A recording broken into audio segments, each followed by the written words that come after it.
It started as coincidence, turned into a game, and ended as war. My name is Celeste. I'm 32, married, somewhat happily, depending on the day. My husband, Nathan, is a senior architect. Charming, rational, predictable, and we were in that phase of marriage where everything works but nothing burns. So when we bumped into his ex, Harper, at a downtown gallery and she invited us to dinner with her fiancé, I said yes. Not out of politeness, but out of curiosity. That's when I met Luca. Italian, tall, smart, smirk like sin, and my ex, a distant memory after meeting him.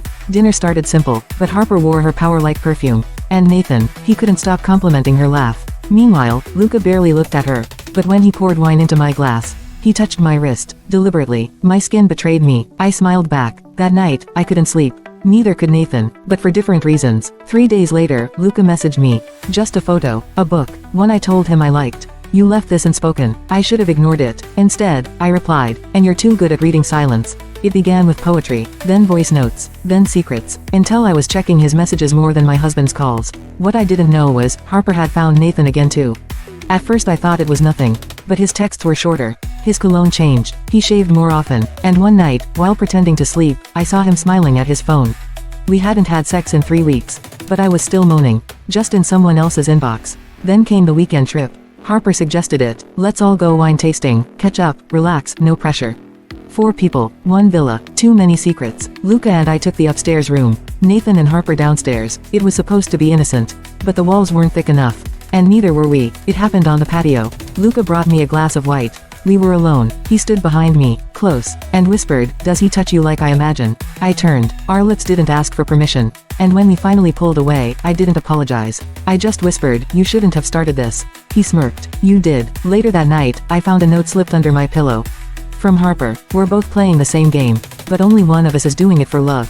That was when I knew. She never stopped loving Nathan. She never let go. This wasn't an accident. It was a trap. Nathan stood in the hallway, holding my phone. "You've been off," he said. "Lately. Is it him?" I could have lied again. Instead, I walked past him and poured myself a drink. "I should ask you the same." That's when the game shifted. He smiled, slow, cold. "So we're doing this now. Competing for who breaks first." We didn't sleep in the same room that night, but the silence between us was screaming. Harper sent us all a message. "No more secrets. Let's meet. 4 of us. Ground rules. A private club. Red walls. Dim lighting. No phones." She laid down a paper. 4 rules. 1. No more lying. 2. No physical intimacy with exes under the same roof. 3. No gaslighting. 4. No falling in love. We all signed it, then broke rule 4 that very night. But not with who you'd expect. Luca confessed. "I wasn't just dating Harper," he said. "I was investigating her." Turns out she was accused of corporate sabotage 2 years ago. He was sent in as a plant. But he fell for her.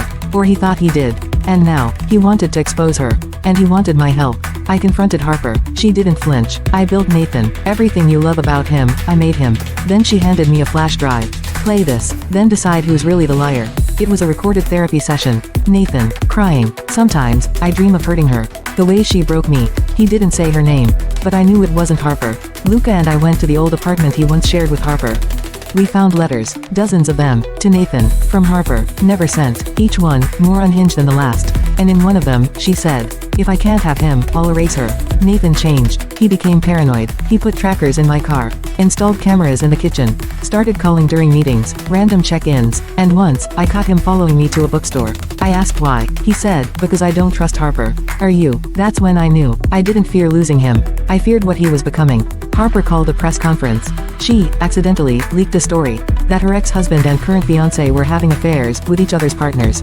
Social media exploded. Photos leaked. Some were real, some were deepfakes, but the damage, real. Nathan and I fought. He threw a glass. I threw a chair. We screamed until the neighbors called the cops. But no one went to jail. Because we kissed after. Hard. Desperate. And that's when I realized. We were addicted to war. Luca kissed me slowly. With apology. With something I hadn't felt in years. Regret. "I'm not who I said I was," he whispered. "I'm married." Everything stopped. I left her. But not legally. "She's blackmailing me." He looked at me. "Help me break it." We all met again. This time, lawyers were involved. New contracts. Silence money. Media containment. Public storylines about experimental relationships. It was all a performance now. One Harper was directing, and we were her actors. Nathan disappeared. Gone. Vanished. Until I got a package. His wedding ring, covered in dried blood. A USB inside said, "Stop looking. This time, you lost."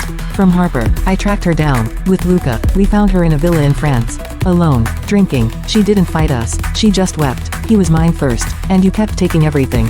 Luca pulled me back before I could slap her. But it wasn't anger, it was pity, because she had lost everything. Even her mind. Nathan was alive. It had all been a test. He wanted to know who would come for him. He wanted to know if I still loved him. And I realized something standing in front of him. I didn't, not anymore. So I left. Not to Luca, not to Harper, but to myself. Some games aren't meant to be won. They're meant to show you who you are when the mask finally breaks.